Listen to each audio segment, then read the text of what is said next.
Taddy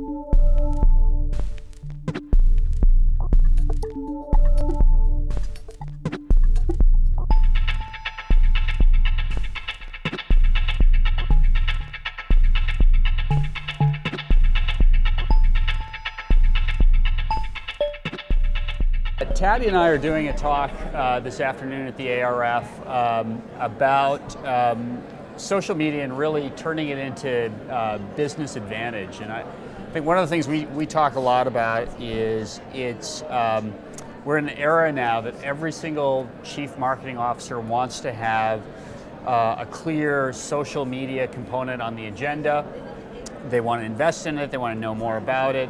But there's a gap between kind of the lofty, hype-filled rhetoric that seems to surround social, and a lot of times, a lot of the very good advice ends up, when you try to operationalize it, not be very effective. It ends up being kind of t-shirt slogan material, right?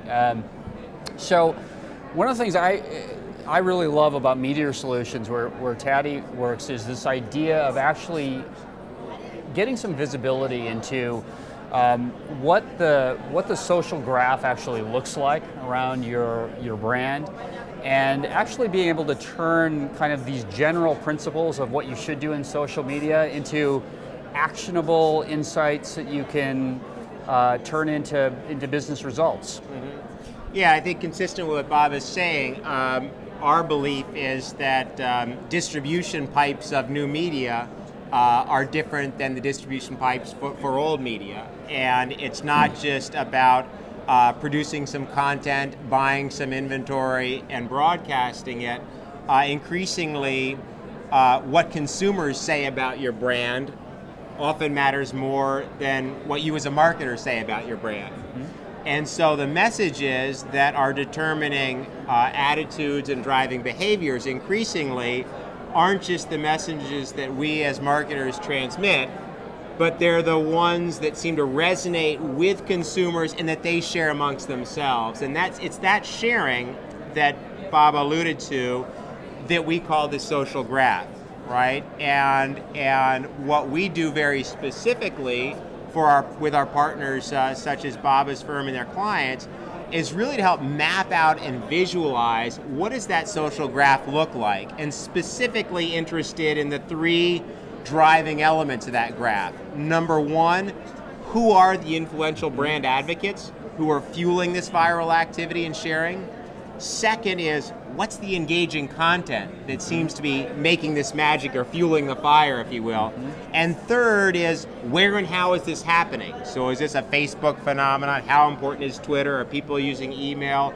Are there fan forums or other enthusiast blogs, whether they're mommy blogs or gamer blogs, that are important in the context of this particular campaign or program? You know, what's so cool about it is I think marketers have always had this sense that there were a select few people that were disproportionately influential for whatever brand content or right. metrics that the brand was trying to achieve. The old Pareto effect or principle. Absolutely. Yeah. And one of the great things about Meteor is it kind of takes away, it pierces the veil of ambiguity about who are these people, what actually are they sharing, what's a more valuable action to take, and how does that translate into conversion into something that I really care about as a business. You know, one thing that I think is an especially immediately applicable place for Meteor Solutions is really the media plan. So typically the media plan is something where you say, look, I know that I've got impressions going against a certain audience, and based on those impressions hitting, I can then see what kind of results I get, and then I optimize, right? The piece that has never been visible before is, what about the stuff that's kind of a second degree transmission of that impression, right? Not just the person that you're talking to, but the people that person is talking to. Right. And so that's the really great thing about Meteor.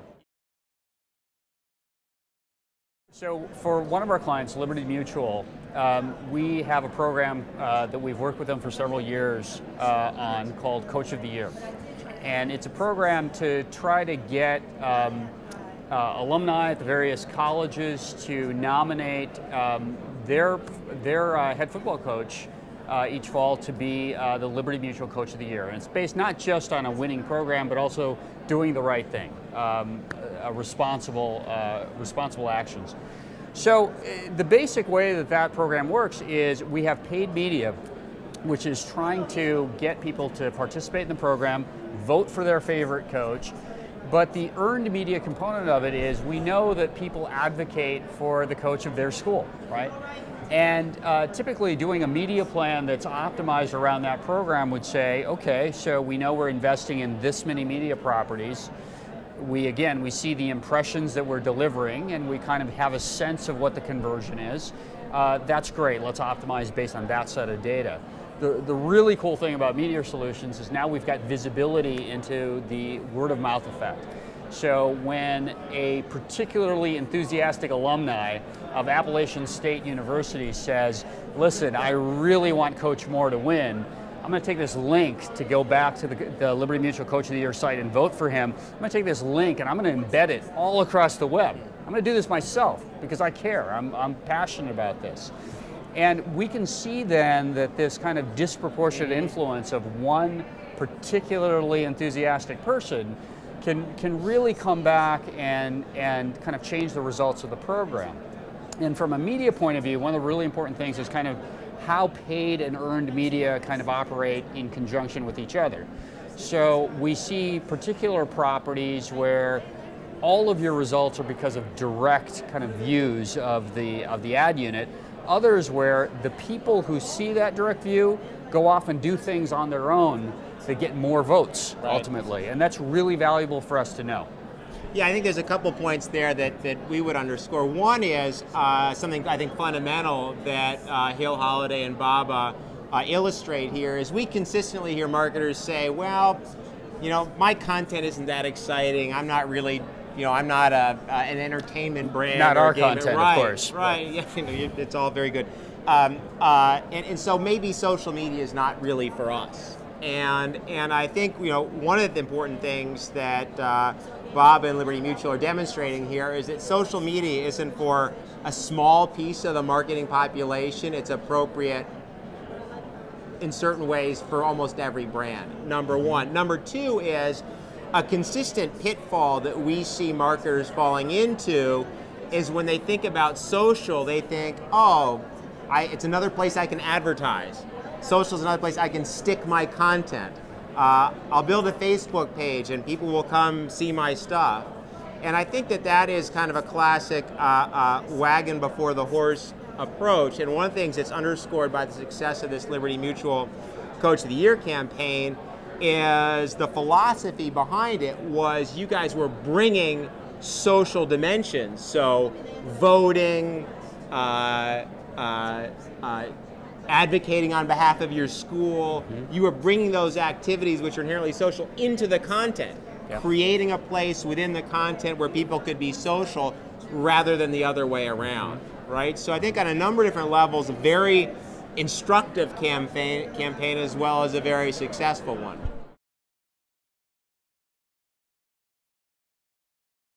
One of the things that virtually all advertisers or marketers experience in social is, gosh, there's all these things I could do, but whatever I decide to do, how am I going to know if it's working? Yep.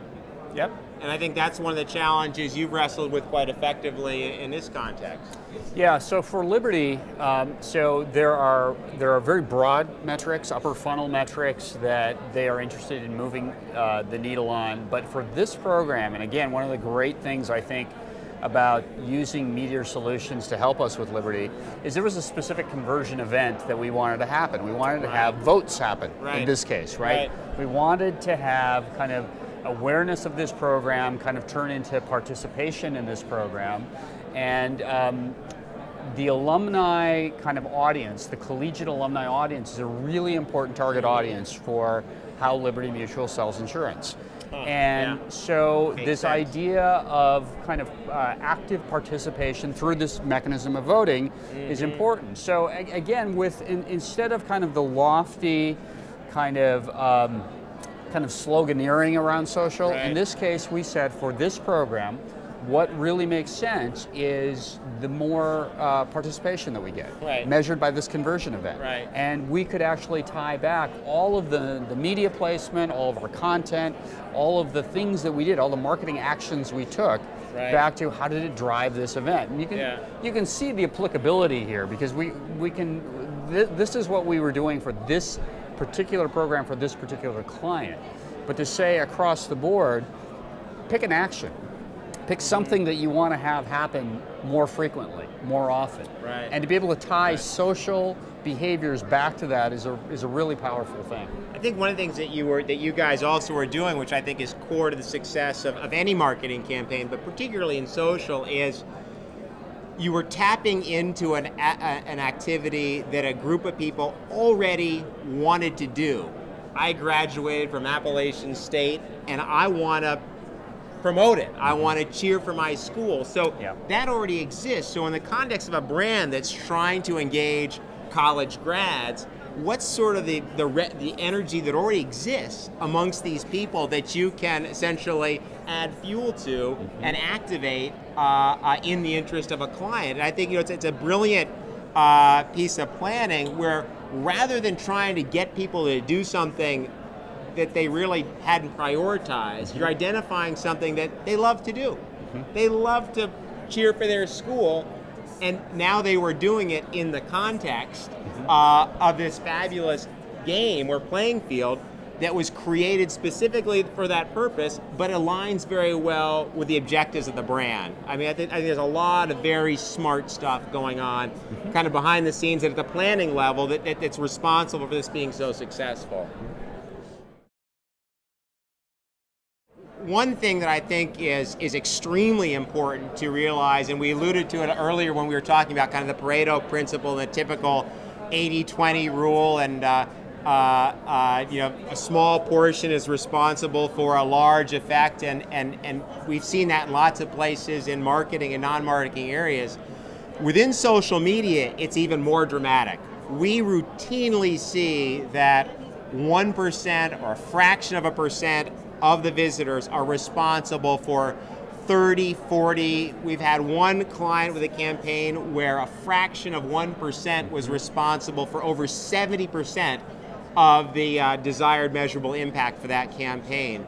And what that underscores, and this is back to something that Baba mentioned at the beginning, if you're not able to map and measure those social graphs that are driving this effect, you're really flying blind. And in social media, where very small pieces of the population or target audience are responsible for driving such a disproportionate size of the outcome, it's incumbent on you to be able to measure, frankly, the stuff that Meteor Solutions is able to measure for our clients. So brilliantly conceived plans, like the ones that Baba and his team at Holliday conceived of, you can actually map and visualize and understand the dynamics of effectiveness so you can optimize.